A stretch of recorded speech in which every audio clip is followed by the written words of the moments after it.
yu'dzabu fiha as-sadiq wa yu'tamanu fiha al-kha'in wa yukhawwanu fiha al-amin wa yatakallamu fiha ar-ruwaybidah. Qalu wa ma ar-ruwaybidatu ya Rasulullah? Qala ar-rajulu tafih yatakallam fi amri al-'ammah. Sungguh akan datang sebuah masa yang penuh dengan pemutarbalikan fakta, di mana orang yang jujur didustakan, orang yang dusta dianggap jujur, yang di atas kebenaran dianggap sesat, yang di atas kesesatan dianggap di atas kebenaran. Pengkhianat diberikan amanah dan seorang yang amanah dikatakan sebagai pengkhianat. Di masa yang sudah seperti itu maka si Ruwaybidah banyak berbicara. Siapakah Ruwaybidah itu ya Rasulullah? Tanya para sahabatnya. Beliau pun menjawab, ar-rajul tafih yatakallam fi amri al-'ammah, yaitu seseorang yang dungu, tidak memiliki ilmu agama, hanya bermodalkan popularitas, follower dan sebagainya, tetapi membicarakan perkara-perkara besar yang menyangkut kaum muslimin.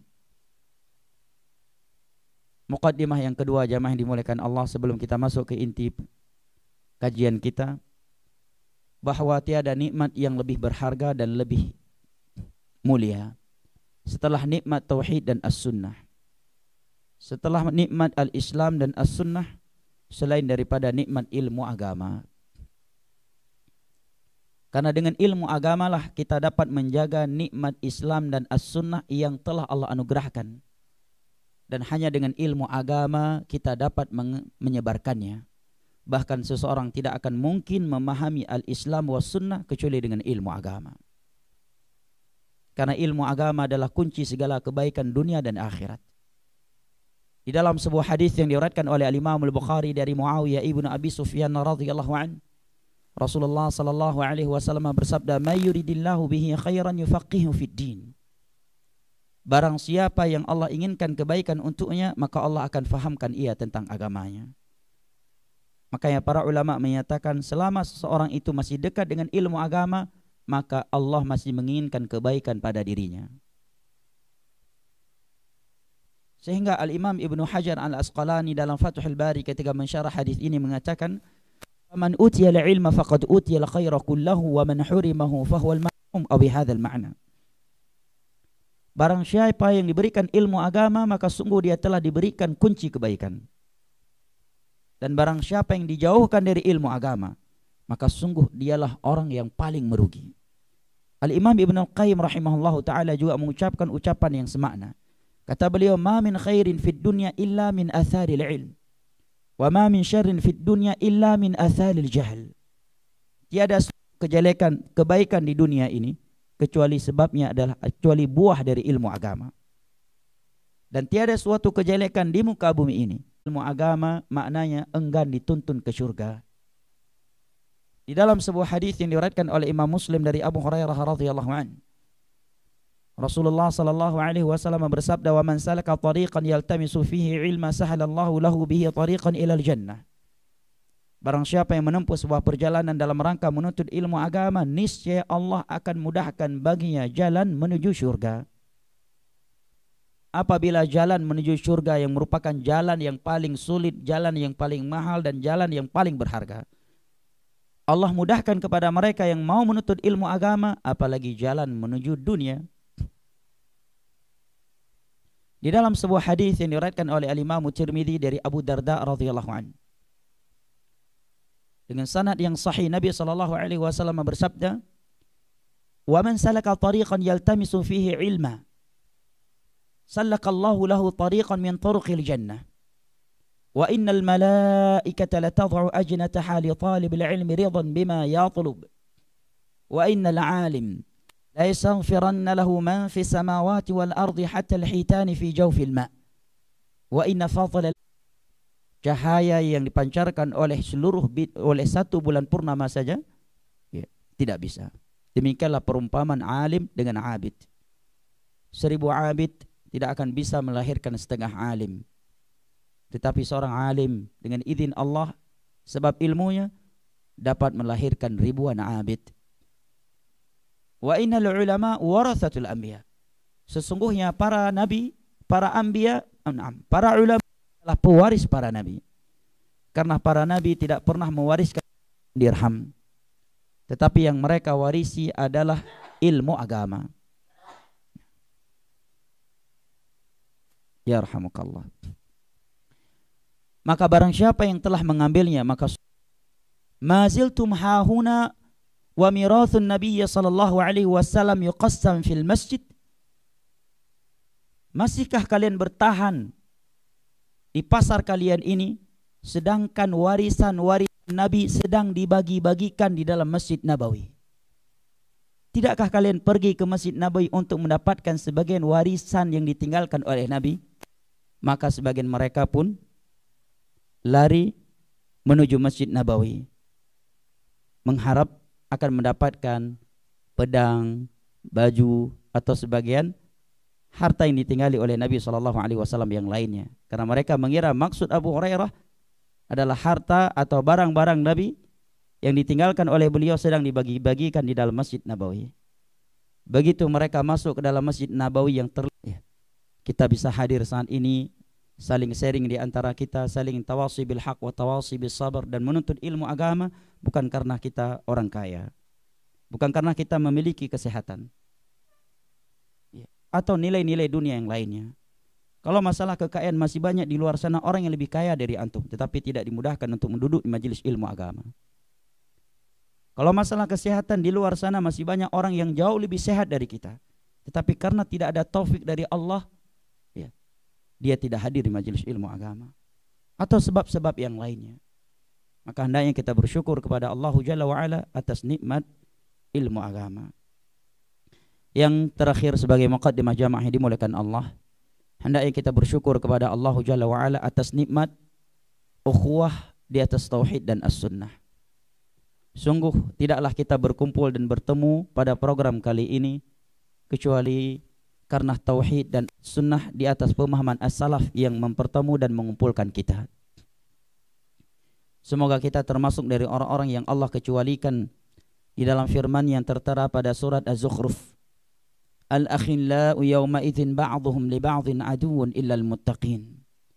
Seluruh orang-orang yang saling cinta mencintai di dunia ini akan saling bermusuhan di antara mereka pada hari kiamat kelak kecuali orang-orang yang bertakwa kepada Allah. Takwa, kata Talq bin Habib, adalah an ta'mala bi Allah tarju Allah ala nuri min Allah takhafu iqab Allah. Diriwayatkan oleh Abu Nuaim. Ulama sebagai definisi takwa yang paling sempurna. Takwa itu adalah engkau melakukan ketaatan kepada Allah atas dasar ilmu agama, mengharapkan balasan dari Allah, dan meninggalkan maksiat karena bimbingan dari ilmu agama, karena takut akan iqab Allah. Kita juga memohon agar Allah Jalla wa'ala menjadikan kita dari orang-orang yang ia firmankan di dalam sebuah hadis qudsi yang diriwayatkan oleh Imam Tirmidzi dengan sanad ini hasankan oleh Syekh Al-Albani dari Mu'adz bin Jabal radhiyallahu an, di mana Allah Jalla wa'ala berfirman, wajabat mahabbati lil mutahabbina, wajab mahabbati lil mutahabbina fiyya wal mutajanisina fiyya wal mutazawirina fiyya wal mutabadzilina fiyya. Sungguh telah pasti cintaku untuk mereka orang-orang yang saling cinta mencintai sesama mereka karenaku. Mereka duduk-duduk sesama mereka karenaku. Mereka saling kunjung mengunjungi sesama mereka karenaku, dan mereka saling berbagi sesama mereka karenaku.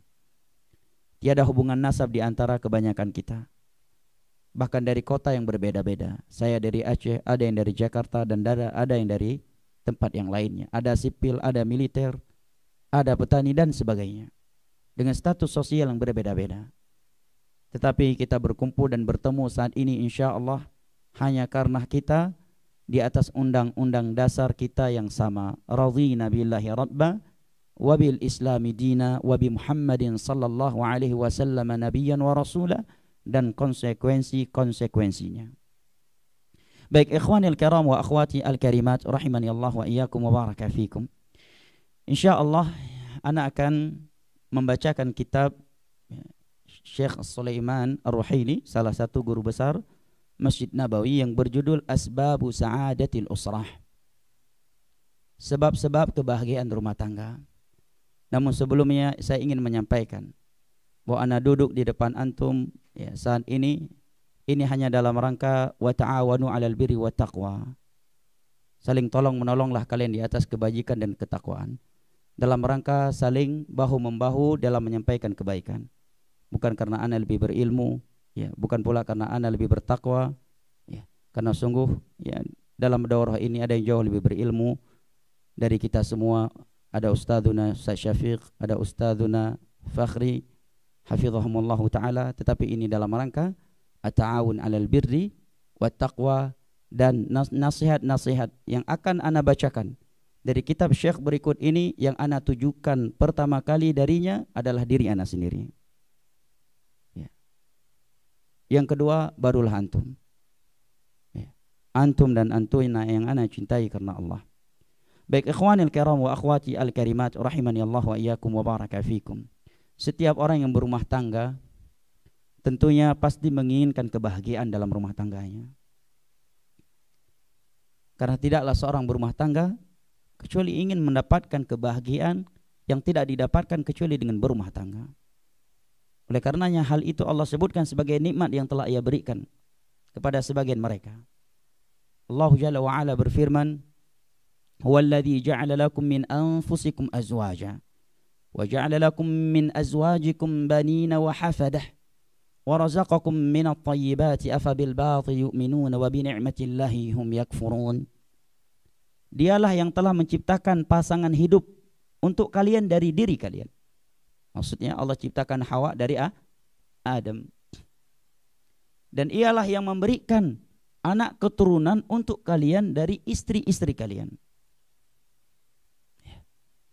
Dari istri-istri kalian, bukan dari istri-istri ente. Ini dua kalimat yang berbeda ya. Dari istri-istri ente dengan dari istri-istri kalian.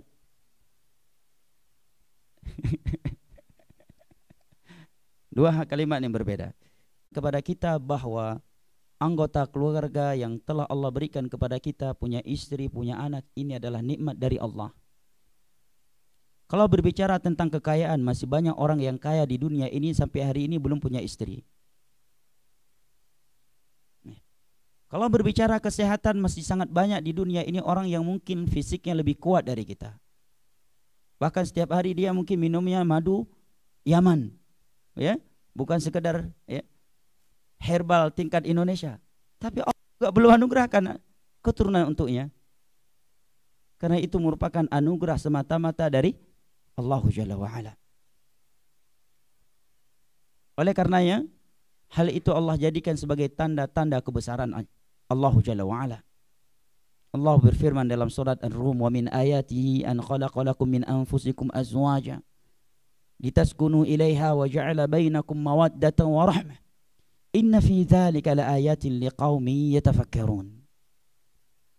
Dan sungguh dari tanda-tanda kebesaran Allah adalah Allah ciptakan untuk kalian pasangan-pasangan hidup agar kalian merasakan ketenangan. Dan Allah ciptakan cinta dan kasih sayang di antara kalian. Sungguh ketenangan, cinta dan kasih sayang yang ada di antara dua pasangan suami istri itu tidak akan dirasakan oleh selain mereka yang belum menikah. Walaupun dia adalah seorang yang jomblo atau single terkaya di muka bumi ini.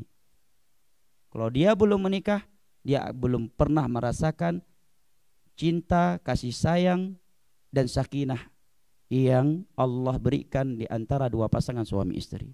Sampai-sampai di dalam sebuah hadis yang disebutkan oleh Syekh Al-Albani dalam Silsilah As-Sahihah, Nabi bersabda, "Laisal hub mithlan nikah." Sungguh tiada cinta yang lebih indah daripada cinta yang terjalin di antara dua pasangan suami istri. Seindah-indahnya cinta yang digambarkan oleh novel-novel barat. Apa novel yang paling hit dalam hal ini? Hah? Apa? Romeo. Kok ini generasi lah 90-an ini. 80 ya? Masya Allah. Masih ada ya? Masih ada? Masya Allah. Sering baca nih ketahuan. Baik ya. Dan seindah-indahnya cinta yang digambarkan oleh sinetron-sinetron yang dibuat oleh orang Korea maupun selain Korea tidaklah lebih indah daripada cinta yang terjadi di antara dua pasangan suami istri yang dibangun di atas ilmu dan bimbingan agama. Laisal hubbu mithlan nikah. Sungguh tiada cinta yang lebih indah daripada cinta yang terjalin di antara dua pasangan suami istri dengan pernikahan yang syar'i dan dibimbing oleh ilmu agama. Akan tetapi di sini diingatkan oleh Syekh Sulaiman Ar-Ruhaili, wa yajibu an na'lam anna 'indama natakallamu 'an sa'adatil usrah la na'ni an takuna al-usratu bila masyakil. Bukan berarti ketika kita berbicara tentang sebab-sebab kebahagiaan rumah tangga, maksud kami bahwa rumah tangga itu tidak boleh ada masyakilnya, tidak ada problemnya, tidak ada kecekcokan atau kerasa kerusuk di dalamnya. Bukan ini yang kita maksud. Kenapa demikian? Fa inna min tabi'ati ijtima'in nas an taqa'a bainahum ba'dul munaghisat. Karena merupakan tabiat manusia. Mereka itu kalau sudah berkumpul, bertemu, apalagi dalam waktu yang panjang, pasti terjadi kecekcokan, kesilangan pendapat, dan ketegangan di antara mereka. Apalagi dengan anak istri yang kita siang dan malam bersama mereka. Dengan sahabat saja yang mungkin kita jumpa setiap hari hanya 2-3 jam. Karena udah terlalu sering jumpa dan sering duduk, bisa saja terjadi kecekcokan, kesalahpahaman, ketegangan, karena sudah terlalu sering jumpa, sering berkumpul, apalagi dengan anak istri yang kita siang dan malam dengan mereka. Ini tabiat manusia. Kalau mereka sudah berkumpul, pasti terjadi kecekcokan, ketegangan, kesalahpahaman di antara mereka. أن تقع بين بعض المناقصات وأن تقع بين بعض الإشكال لكن نقصد أن يكون الأصل في الأسرة والسعادة والصفاء وأن تكون الأسرة قادرة على التعامل مع المشاكل بما لا يعقر صفوها. Tetapi yang kita maksud dari pembahasan ini, sebab-sebab kebahagiaan rumah tangga adalah di mana rumah tangga ini landasannya adalah kebahagiaan. Mereka berada di dalam kebahagiaan, ketentraman.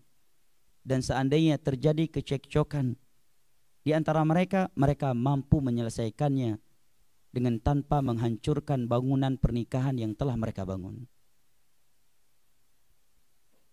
Dan bangunan rumah tangga yang telah mereka buat. Ini yang kita maksud, kata Syekh. Sehingga kata Syekh, naqsud an turafrifa sa'adatu 'ala al-usrah. Yang kita maksud adalah rumah tangga tersebut notabene-nya berada di dalam kebahagiaan, keriangan, kebahagiaan, dan ketentraman. Walaupun juga terjadi kecekcokan dan keributan kecil di antara mereka. فَإِذَا دَخَلَ الْأَبُ أَشْرَقَ الْبَيْتِ بِهِ سَعَادَةً. Di mana ketika seorang ayah masuk ke dalam rumah, maka rumahnya bersinar. Anak istrinya menjadi bahagia dengan kedatangannya. وَإِذَا خَرَجَ انْتَظَرَ أَهْلُهُ رُجُوعَهُ. Dan apabila dia keluar meninggalkan anak istrinya di rumah, karena suatu di luar rumah, mereka pun menunggu-nunggu kedatangannya. Kalau antum jadi suami, kepergian antum tidak diharapkan pulang. Atau ketika di rumah, istri dan anak-anak bertanya, "Mas kok nggak keluar-keluar dari rumah?" Ini menandakan apa, jemaah? Menandakan yang sudah pasti ente nggak dicintai mana istri. Yang kedua menandakan sudah dapat izin. Ya, ente di rumah ditanya, kok mas nggak keluar-keluar? Udah 2 harian, kok habis sholat, habis kajian, maksud, ya melulu nih, kok nggak pernah keluar-keluar, nggak pernah main-main sama kawan-kawannya. Si anak juga tanya, abi kok di rumah melulu sih, nggak pernah keluar-keluar. Banyak di tengah-tengah masyarakat yang kondisi mereka seperti ini. Ya. Saya punya saudara di suatu tempat, nggak perlu saya sebutkan, jejak digital bahaya. Si anak, beberapa anaknya berkata kepada istrinya, ya, "Ma, ayah kita kenapa nggak merantau saja ke Malaysia? Kenapa? Karena keberadaan dia di rumah membuat mereka menjadi sesak hidupnya, menjadi sempit hidupnya. Ya, tiap kena marah, tiap hari mendapatkan celaan, hidup mereka tegang dan tidak bebas. Ini rumah tangga yang nggak bahagia. Rumah tangga yang bahagia itu, kata Syekh, apabila ente masuk ke dalam rumah, anak istri bahagia dengan kedatangan ente. Dan mereka menginginkan agar ente tidak cepat-cepat meninggalkan mereka walaupun untuk kepentingan yang penting. Dan apabila ente keluar dari rumah, mereka selalu mengharapkan kepulanganmu. Tapi kalau suaminya berangkat, si istri bilang, abang gak usah buru-buru pulang bang. Kami sabar kok. Ya, nah, ini banyak kemungkinan. Ya. Di antara kemungkinannya berarti sudah siap. Ya, ya sudah siap. Kemudian kata Syekh, naqsidu an yartaha az-zawju bi zawjatihi. Kita bermaksud dengan rumah tangga yang bahagia adalah seorang suami juga bahagia, tenang, tentram dengan keberadaan istrinya. Karena ada sebagian suami nyaman dia kalau ada istrinya di sampingnya. Yang tadinya ketawa-ketiwi, senyum-senyum sendiri, begitu datang istri duduk di samping, langsung tegang. Langsung tegang wajahnya. Baru beberapa menit istrinya duduk di sampingnya, sudah dia tegur. Nggak nyiram bunga, dek. Ya, ini yang kuat, yang keras-keras ketawanya kayaknya pengalaman pribadi nih. Baru sebentar anak-anaknya datang, udah ditanya, kamu nak nggak ngafal? Ini kalau anaknya mondok pesantren. Ini bahasa yang paling bagus sudah. Nggak ngafal Al-Quran. Nggak betah, nggak senang, nggak tentram dengan keberadaan anak istrinya di sampingnya. Berarti rumah tangga mereka nggak bahagia. Wa an tartaha zaujatu bi zawjiha. Kita juga menginginkan di mana seorang istri betah, nyaman dan tentram dengan keberadaan suami yang ada di rumahnya atau di sisinya. Karena tak sedikit dari istri yang karena mungkin suaminya zalim, suaminya keras, tidak mau dia istri suaminya terlalu lama di rumah. Maunya ya suaminya pulang, berikan nafkah batin, nafkah jasmani, setelah itu pergi lagi. Nggak nyaman ada suami di sisinya. Berarti ini rumah tangga yang nggak bahagia. Lihat Nabi kita di dalam hadis yang diriwayatkan oleh Imam Al-Bukhari dan Muslim dari Aisyah radhiyallahu anha. Ibunda kita menyatakan kana Rasulullah sallallahu alaihi wasallam yattaki'u fi hijri fayaqra'ul Qur'an wa ana haidh.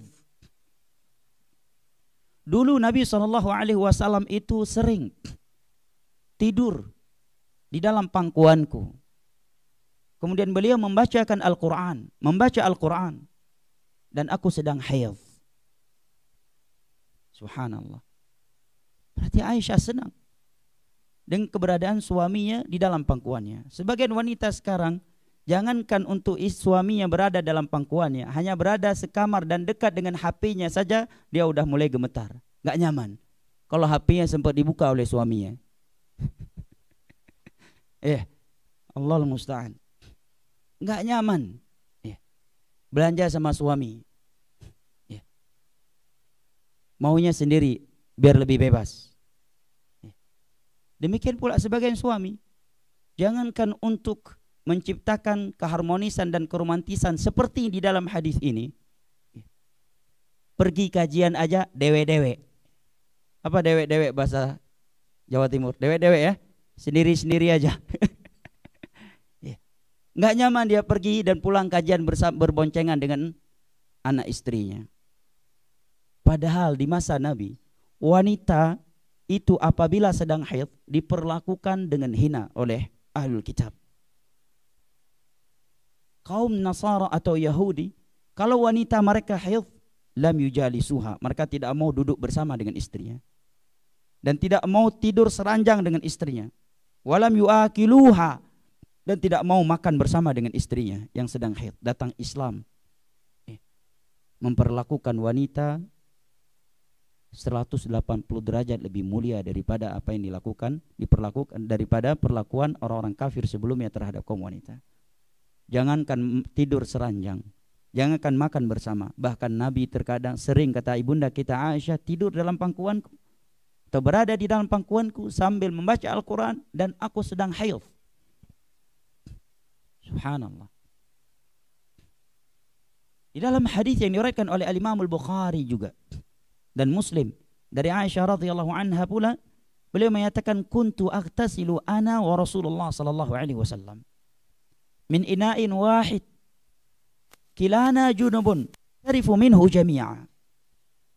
Kuntu, kata kana, kata Imam Ibnu Malik dalam ilmu nahu, kana itu bermakna al-istimrar, terus menerus, kecuali ada dalil yang memalingkan makna kana dari makna terus menerus kepada makna yang tidak terus menerus. Contoh dalil kana yang maknanya tidak terus menerus adalah hadis Jabir yang menyebutkan sifat haji Nabi dengan ucapan kana Rasulullah, kana Rasulullah. Kana di sini tidak menunjukkan terus menerus karena haji Nabi cuma sekali. Tapi jika selama tidak ada dalil yang memalingkan kana dari makna al-istimrariyah, ya, terus menerus, atau al-aktsariyah, maka dimaknakan terus menerus atau selalu.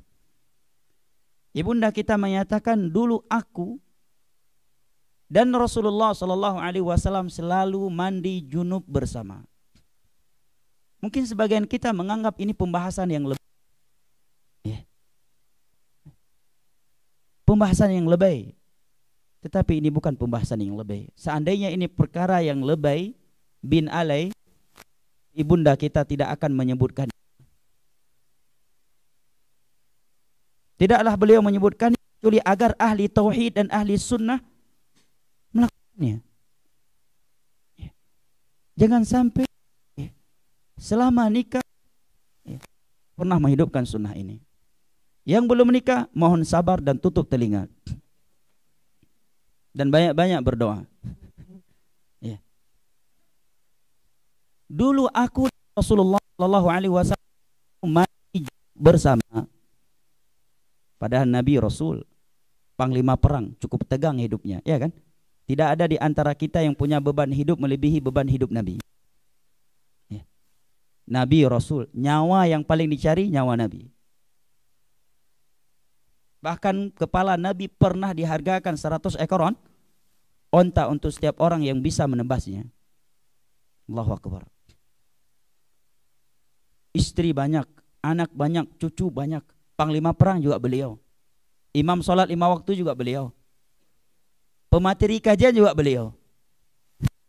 Yang menyelesaikan perkara-perkara besar kaum muslimin dan yang kecil juga beliau. Masih sempat menghibur istrinya seperti itu, jamaah.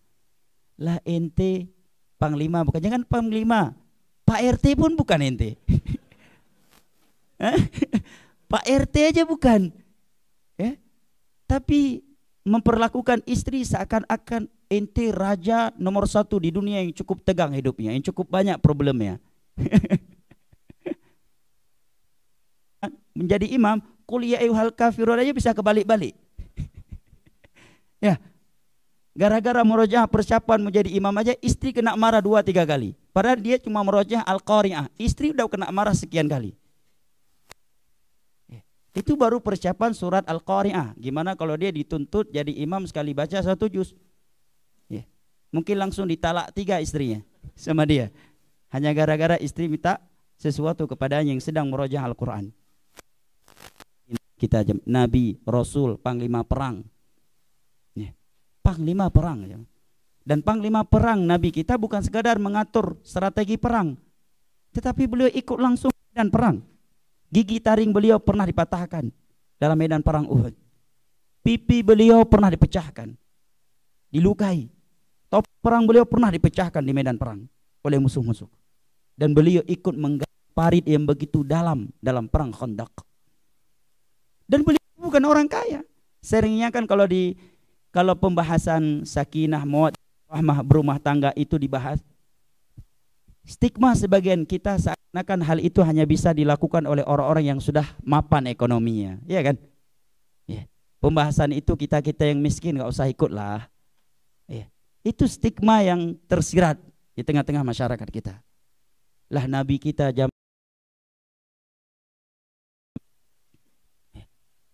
Dua istrinya menyiapkan makanan untuk Nabi SAW. Ketika bangun tidur, ya, punggung beliau berbekas tikar yang kasar, ya, dan berbagai, ya, ujian lainnya kepada beliau menunjukkan beliau sangat miskin, sangat terbatas ekonominya. Tetapi jamaah coba lihat, beliau masih mampu, masih menyempatkan dan masih berusaha untuk menciptakan keharmonisan dan keromantisan bersama istri-istrinya.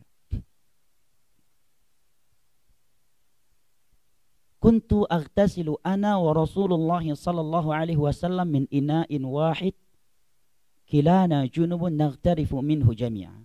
Dulu aku dan Rasulullah sallallahu alaihi wasallam selalu mandi junub bersama.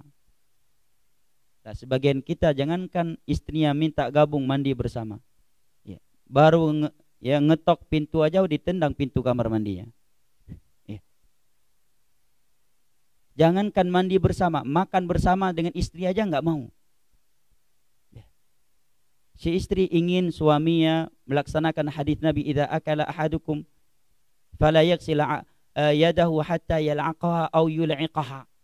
Apabila salah satu di antara kalian selesai makan, janganlah dia langsung mencuci tangannya sampai ia menjilati tangannya atau membuat orang lain menjilati tangannya. Atau sebaliknya.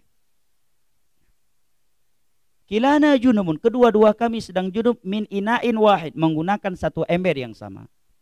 Naghtarifu minhu jami'a, dan kami saling berebutan air. Dan terkadang aku katakan sisakan untukku, sisakan untukku. Ini hadis Nabi jemaah, bukan novel barat. Hah? Kisah yang kita ceritakan ini bukan dari film sinetron Korea. Bukan dari novel apa tadi? Hah? Romeo. Ya, masih kuat juga hafalan antum ya tentang Romeo. Romeo dan Deren. Di zaman onta ini terjadi. Di zaman belum ada fasilitas mewah seperti sekarang ini. Yang kendaraan mereka adalah onta, keledai, kuda.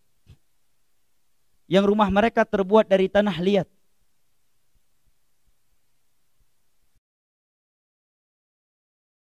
Harus keluar dari rumah, mencari air, menimbanya, dan membawa pulang. Mereka hidup di zaman, di saat mereka sedang santai, tiba-tiba ada panggilan jin. Lalu kita yang hidupnya lebih mewah, ekonominya lebih kuat, ya, tidak mampu menciptakan dalam rumah tangga kita. Kita berkeluarga hanya untuk menyandang status sosial sebagai orang yang telah menikah, sebagai orang yang sudah punya rumah tangga.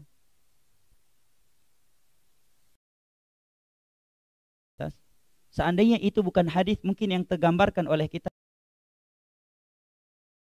sinetron ini, sinetron itu, ya kan?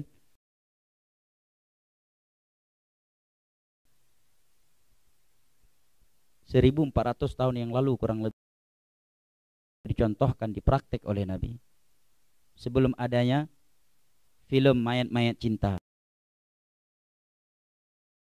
Cinta belum ada. Jelaskan segala sesuatu untukmu. Segala sesuatu yang kita butuhkan untuk kebaikan dunia dan akhirat kita, itu sudah dijelaskan dalam Al-Quran, baik secara tersurat maupun secara tersirat. Hanya saja ada yang mengetahuinya dan ada yang tidak mengetahuinya. Ini rumah tangga bahagia yang kita inginkan, kata Syekh. Wa an yartahal walidani bi abnaiha, di mana kedua orang tua juga tentram, nyaman dengan keberadaan anak-anaknya yang ada di sisi mereka. Karena tak sedikit orang tua zaman sekarang jamaah nggak nyaman dan tidak tentram di dalam rumahnya kalau anak-anak mereka sedang ada di dalam rumahnya, karena sikap dan akhlak yang buruk dari anak-anak mereka terhadapnya.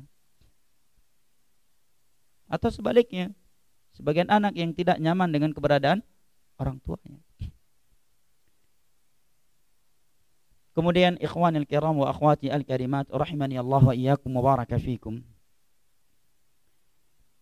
Beliau menyebutkan bahwa ada sebagian orang menganggap kebahagiaan rumah tangga itu diperoleh dengan banyaknya harta. Sebagian mereka yang beranggapan demikian rela meninggalkan dan mengabaikan anggota keluarganya untuk mengumpulkan harta. Tetapi sayangnya di saat dia mengumpulkan harta, dia justru meninggalkan tujuan utama dia mengumpulkan harta, yaitu untuk membahagiakan anak dan istri. Justru gara-gara mencari harta, dia menghilangkan kebahagiaan dari rumah tangganya untuk anak istrinya. Sebagian yang lainnya kata Syekh, man dhanna anna sa'adatul usrah fi takthiril auladi faqat. Dia beranggapan bahwa kebahagiaan rumah tangga itu adalah dengan anak keturunan. Aku paling bahagia karena anakku pada kalian. Hanya sekedar itu. Sehingga fokus perbanyak anak keturunannya. Tetapi hal itu justru melalaikan dia dari Allah. Alhaakumut takatsur hatta zurtumul maqabir. Ada syahwa katsirun minan nas, dan juga banyak dari manusia, man dhanna anna sa'adata fi jami'il malahi fil buyut, adalah dengan memasukkan hiburan-hiburan, permainan-permainan atau fasilitas-fasilitas yang melalaikan ke dalam rumahnya. Dia belikan PS untuk anak-anaknya, dia belikan ini, belikan itu untuk istrinya. Hal-hal yang melalaikan, sehingga justru anggota keluarganya jatuh ke dalam kejelekan dunia dan akhirat. Bukan itu sumber kebahagiaan jemaah. Kata Syekh, ini sa'adatu rahatul qalb. Karena kebahagiaan yang hakiki itu adalah ketenangan jiwa. Wa tuma'ninatuhu wa amnuhu wa sururuhu. Kebahagiaan hati, ketentraman jiwa, bahagia, dan dia tidak berada di dalam kegelisahan dan kegalauan di dalam rumah tangga. Wartiyahul insan liman yusyarikuhu wa hayatahu fi baitih. Dia tentram dengan anggota keluarganya yang mendampingi dia dalam menjalankan kehidupannya menuju Allah Jalla wa Ala. Kemudian Syekh menyatakan, wa inna li sa'adati asbaban wa abwaban. Sesungguhnya kebahagiaan rumah tangga itu memiliki banyak sebab dan banyak pintu. Kemudian Syekh menyatakan, wa inna min asbabi sa'adatil usrah sababan kabiran huwa aslu sa'adati kulliha. Merupakan sebab kebahagiaan rumah tangga yang paling besar. Dan bahkan ini adalah sumber kebahagiaan rumah tangga secara keseluruhan. Adapun sebab-sebab yang lainnya itu buah dan cabang dari sebab yang satu ini. Walubbuha wa ruhuha wa huwa sirul hayah. Sebab satu ini adalah ruh dan kebahagiaan dan rahasia dalam kehidupan. Salal khairal katsir. Barang siapa yang telah memperoleh sebab yang rukun Islam ada 5, rukun iman ada 6, jangankan kita yang muslim, orang kafir saja banyak di Indonesia yang hafal rukun iman, betul nggak? Mungkin sebagian kita dulu punya teman-teman di sekolah yang non muslim. Ketika ditanya rukun Islam ada berapa, tahu dia ada 5, karena dia sekolah di negeri Islam atau di sekolah Islam. Bahkan dia bisa menyebutkan satu persatu dari rukun-rukun Islam, satu persatu dari rukun-rukun iman. Maka Syekh tekankan tahqiqil iman. Engkau merealisasikan keimanan. Wal amali salih, dan amalan yang saleh. Fa inna dzalika aslul hayati thayyibah, karena iman dan amal saleh adalah sumber kebahagiaan, kehidupan yang indah. Jangan berharap akan hidup dalam keindahan di dunia, di alam barzah dan di akhirat kelak apabila kita tidak merealisasikan iman dan amal saleh. Allah Jalla wa Ala berfirman di dalam surat An-Nahl ayat 97. Man 'amila salihan min dzakarin aw untha wa huwa mu'min falanuhyiyannahu hayatan thayyibah wa lanajziyannahum ajrahum bi ahsani ma kanu ya'malun. Barang siapa yang melakukan amal saleh, dia lelaki ataukah wanita, dengan syarat wa huwa mu'min, dan dia memiliki iman yang benar. Gak semua orang yang mengatakan rukun iman ada 6. Rukun yang pertama iman kepada Allah, iman kepada para malaikat, dia pun menyebutkan seluruhnya. Telah benar imannya. Oleh karena para ulama menyebutkan seluruh penyimpangan, kelompok-kelompok yang sesat dan menyesatkan yang disebutkan oleh para ulama dalam kitab-kitab akidah, itu semuanya kembali kepada salah satu dari rukun iman yang 6. Baik itu Qadariyah, Murji'ah, Khawarij, Jahmiyah, Asy'ariyah, dan yang lain-lainnya. Itu semuanya kembali ke pembahasan rukun iman yang 6. Kekeliruannya semuanya kembali ke dalam hal itu. Kitab-kitab akidah yang ditulis tebal-tebal oleh para ulama berjilid-jilid, itu semuanya pemaparan terhadap rukun-rukun iman yang 6. Man 'amila salihan min dzakarin aw untha wa huwa mu'min.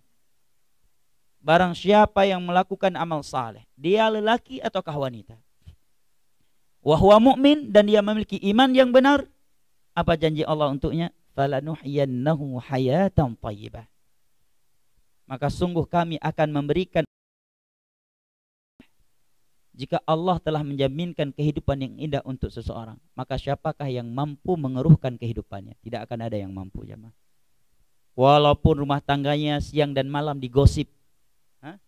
Karena memang ada sebagian orang lain yang bahagia, dia yang sengsara. Orang lain yang poligami, dia yang susah. Kok itu sih contohnya? Itu yang sedang teringat. Orang lain yang kaya, atau orang lain yang cerai, orang lain yang ribut rumah tangganya, dia yang sibuk.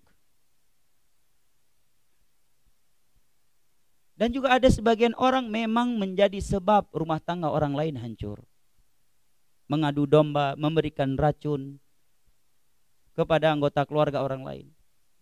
Di antara bukti racun, jamaah, yang terkadang racun tersebut berkonteks pujian dan sanjungan. Dia tahu ada seorang akhwat dipoligami oleh suaminya, kemudian mendatangi dan mengatakan, kami salut dan bangga kepada ukhti, karena ukhti bisa ikhlas di poligami, kalau kami belum mampu. Ini racun ini. Ini bukan pujian, ya mah, racun. Istri enti kalau digituin pulang ke rumah langsung ambil sajadah tuh pasti. Racun ini. Memancing wanita lain menjadi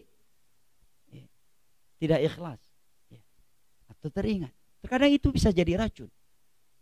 Kalau saya nggak terima, kalau saya akan bersikap demikian. Mulai wanita berpikir untuk melakukan sikap-sikap hal yang tak terpuji terhadap suaminya.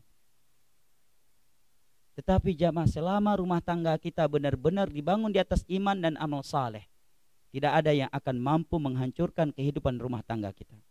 Baik rumah tangga antum poligami atau monogami, tetap akan bahagia.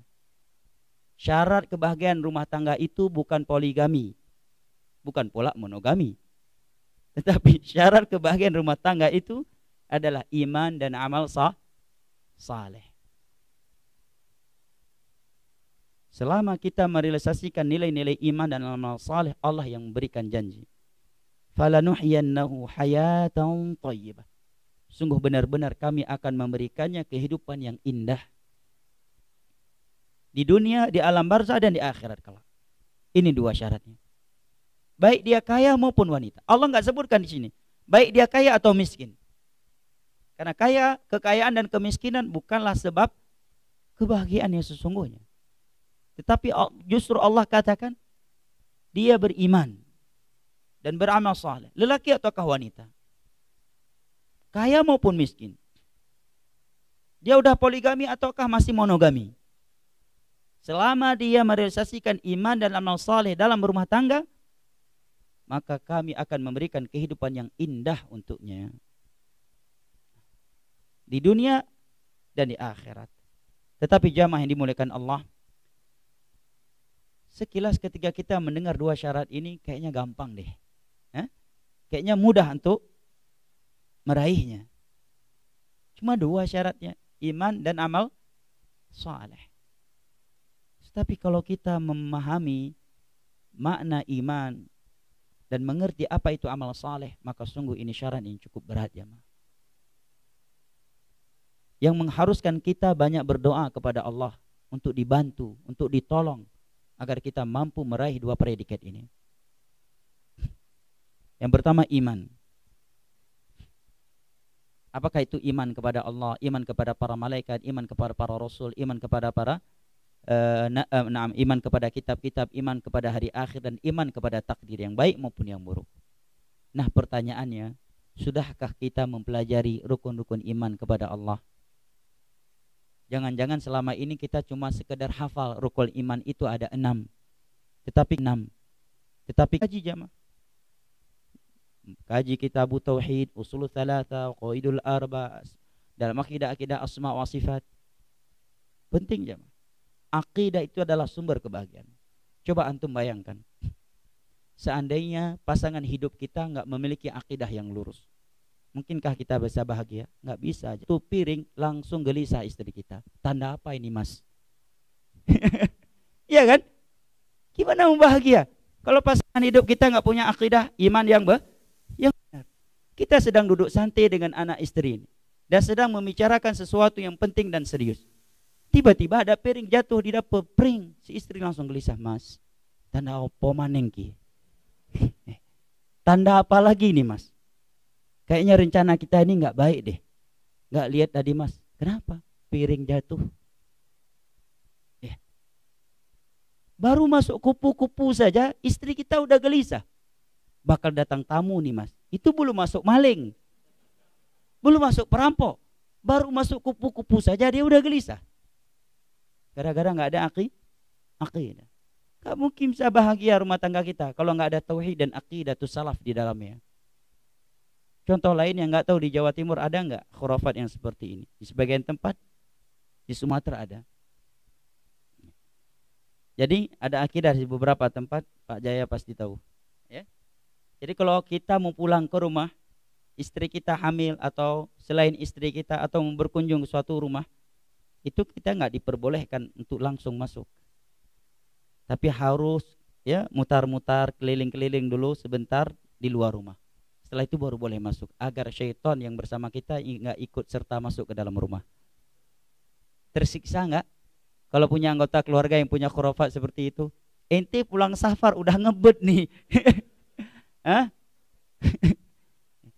Udah ngebet. Safar dikasih minum ya herbal, dikasih minum madu Yaman, pulang pengen cepat-cepat jumpa istri. Kata mertua, "Nak, jangan masuk dulu, Nak. Kamu dari safar, keliling-keliling dulu, Nak." Keliling komplek dulu, Nak, 2 sampai 5 menit baru boleh masuk agar syaitan enggak ikut masuk bersama kamu ke dalam rumah. Bisa bahagia rumah tangga kita kalau enggak punya akidah, enggak punya tauhid? Kagak bisa aja, Mas. Enggak mungkin bisa bahagia. Gak mungkin bisa bahagia. Datang Jumat Kliwon, gelisah lagi istri kita. Hah? Subhanallah. Terlihat burung hantu, mulai gelisah lagi. Ini bakal ada musibah nih, Mas, di rumah kita. Di Mekah, gak semua Mekah boleh tawaf Ka'bah, betul. Umithla uhdin zahaba lama qabilahu Allahu minhum hatta yu'minu bil qadar. Sampaikan kepada mereka, aku bukan golongan mereka dan mereka kan aku bukan dari mereka dan mereka bukan dariku. Ucapan yang seperti ini tidak mungkin diberikan kepada orang yang masih mukmin. Innamal mu'minuna ikhwah ba'dukum min ba'd. Ini menunjukkan beliau menganggap batal Islam mereka dengan akidah mereka tersebut. Kedua, beliau menyatakan seandainya mereka menginfakkan emas sebesar gunung Uhud, Allah tidak akan menerima dari mereka. Dan tidak ada dosa yang menghalangi ibadah seorang diterima oleh Allah secara keseluruhan kecuali dosa pembatal Islam. Wa ma manahum an tuqbala minhum nafaqatuhum illa annahum kafaru billah. Tidaklah sedekah-sedekah mereka ditolak oleh Allah kecuali karena mereka masih kufur kepada Allah. Sepele padahal kan akidahnya. Saya beriman kepada takdir, tapi kalau udah terjadi itu baru takdir. Kalau udah terjadi baru tahu secara rinci. Kalau belum mah belum. Oh Allah. Akidah. Jadi masalah akidah bukan masalah Islam yang dibawa oleh Nabi Muhammad setelah beliau diutus, tidak ada yang diterima oleh Allah. Innal ladzina kafaru min ahlil kitabi wal musyrikin fi nari jahannam khalidina fiha ulaika hum syarrul bariyah.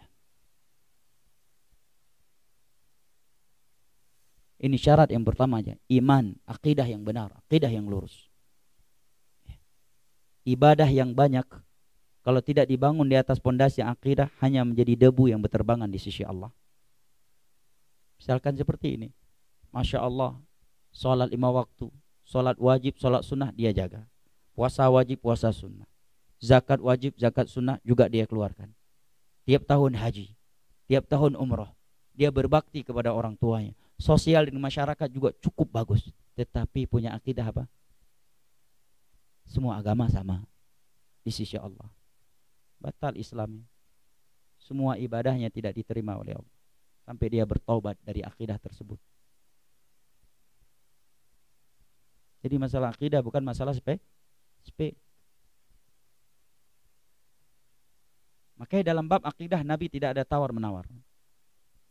Baik, kita kembali lagi. Kita bukan sedang bahas bab akidah ya, masalah rumah tangga ya. Masalah akidah beda nanti volumenya. Ya. Baik. Yang kedua, Allah katakan dan dia melakukan amal saleh. Ini syarat kedua untuk mendapatkan kehidupan yang indah di dunia dan akhirat. Dan ini bukan syarat yang mudah juga, jemaah. Karena suatu amalan itu tidak dikatakan saleh kecuali dibangun di atas 2 syarat. Di atas 2 landasan. Yang pertama ikhlas. Ayat dan hadis yang menerangkan kepada kita bahwa ikhlas adalah syarat kaidah pengingat dan selingan. Dengan ayat ini kita mengetahui. Tadi ayat menyatakan sesungguhnya salat, sembelihan, hidup dan matiku hanya untuk Allah Rabbul Alamin.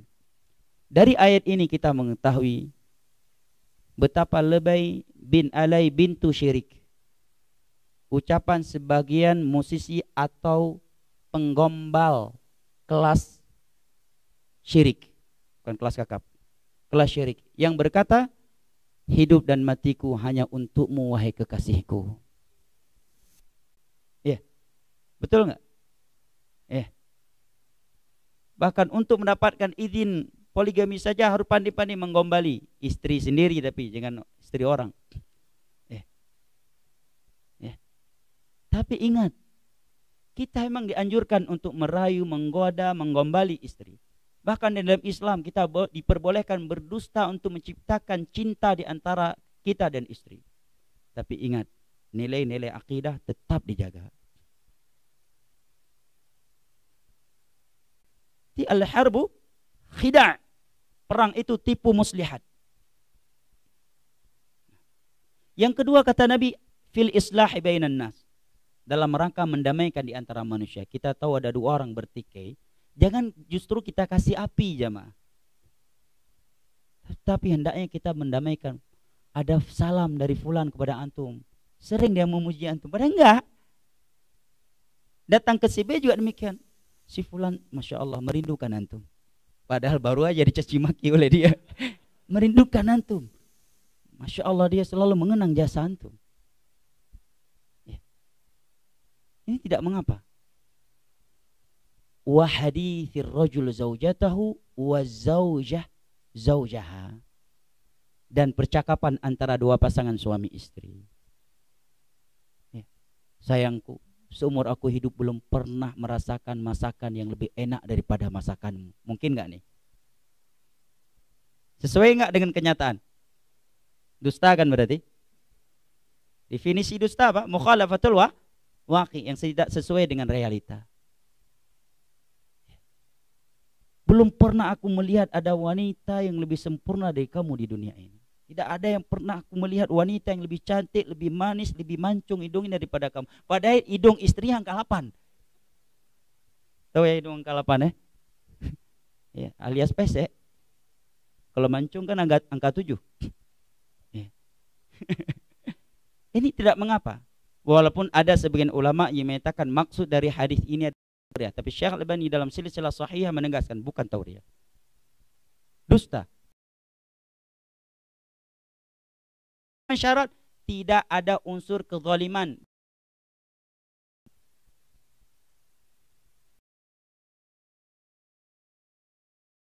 Saya akan belikan ini untuk kamu besok. Niatnya dusta dan keroman. Dan kita bukan sedang di pembahasan itu. Saya kira dalil-dalil menerangkan kepada kita bahwa ibadah itu mesti sesuai dengan tuntunan Nabi SAW, sesuatu yang sudah dimaklumi bersama. Dan seseorang tidak mungkin bisa mengetahui suatu amalan itu sesuai dengan tuntunan Nabi kecuali dengan menuntut ilmu agama. Kembali lagi kepada inti pembahasan. Apabila dua hal ini direalisasikan oleh seorang suami, seorang istri dan anak-anak mereka, pastilah rumah tangga mereka akan bahagia, akan indah. Man 'amila salihan min dzakarin aw untha wa huwa mu'min falanuhyiyannahu hayatan thayyibah. Barang siapa yang melakukan amal saleh, baik dia lelaki ataukah wanita, dan dia beriman, maka sungguh kami benar-benar memberikannya kehidupan yang indah. Kata para ulama, mencakup kehidupan di dunia, di alam barzah, dan di akhirat kelak. Dan dengan itulah mereka bisa menjaga kebersamaan mereka di dunia ini sampai akhirat kelak. Dengan iman dan amal saleh, dengan tauhid, dengan sunnah. Walladzina amanu wa taba'atuhum dzurriyyatuhum biimanin alhaqna bihim dzurriyyatuhum wama alatnahum min amalihim min syai'. Dan orang-orang yang beriman dalam surat At-Tur, dan anak keturunan mereka juga beriman seperti mereka di atas akidah yang sama, maka kami akan mengumpulkan mereka di tempat yang sama dan tidak akan menyia-nyiakan amalan-amalan yang telah mereka kerjakan. Tempat yang sama di alam, di hari kiamat, dan tidak menutup kemungkinan Allah menempatkan mereka di tempat yang sama di alam barzakh sebelum hari kiamat.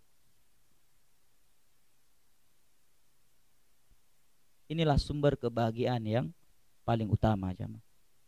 Ini perlu kita melakukan muhasabah, jemaah. Sudah sejauh mana kita merealisasikan nilai-nilai iman dalam berumah tangga? Iman kepada Allah, iman kepada takdir, iman kepada hari akhir. Perlu, jemaah, sesekali kita duduk dengan anak istri kita mengingatkan mereka tentang iman kepada Allah, iman dengan para malaikat agar tenang hidupnya. Nah, iman tentang hari akhirat. Ingat Nabi kita terkadang berkata kepada Fatimah, "Ni'mas salaf ana laki." Ketika beliau memberikan bisikan kepada Fatimah bahwa beliau akan meninggal dunia, tidak akan lama lagi meninggal dunia. Kemudian Fatimah menangis. Kemudian Nabi menyatakan, sebaik-baik salaf untukmu adalah diriku. Karena salaf itu artinya pendahulu. Penting kita menyebut tentang hal-hal kematian, akhirat, berkaitan dengan iman kepada anggota keluarga kita.